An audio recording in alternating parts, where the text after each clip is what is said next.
Genesis 8. But God remembered Noah, and all the wild animals and the livestock that were with him in the ark, and he sent a wind over the earth, and the waters receded. Now the springs of the deep and the floodgates of the heavens had been closed, and the rain had stopped falling from the sky. The water receded steadily from the earth. At the end of the 150 days, the water had gone down, and on the 17th day of the 7th month, the ark came to rest on the mountains of Ararat.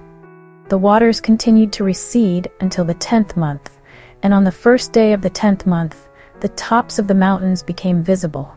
After 40 days, Noah opened a window he had made in the ark and sent out a raven, and it kept flying back and forth until the water had dried up from the earth. Then he sent out a dove to see if the water had receded from the surface of the ground. But the dove could find nowhere to perch, because there was water over all the surface of the earth. So it returned to Noah in the ark.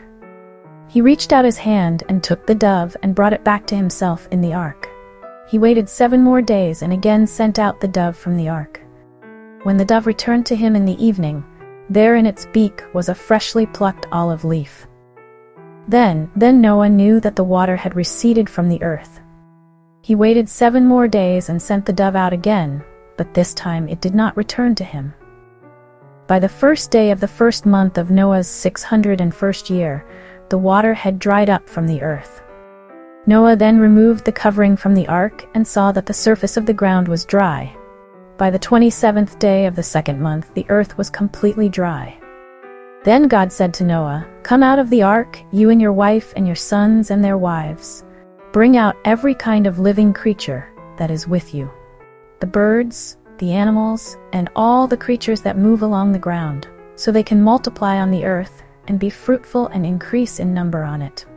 So Noah came out together with his sons and his wife and his sons' wives, all the animals and all the creatures that move along the ground and all the birds, everything that moves on land, came out of the ark, one kind after another. Then Noah built an altar to the Lord, and, taking some of all the clean animals and clean birds, he sacrificed burnt offerings on it. The Lord smelled the pleasing aroma and said in his heart, "Never again will I curse the ground because of humans, even though every inclination of the human heart is evil from childhood. And never again will I destroy all living creatures as I have done.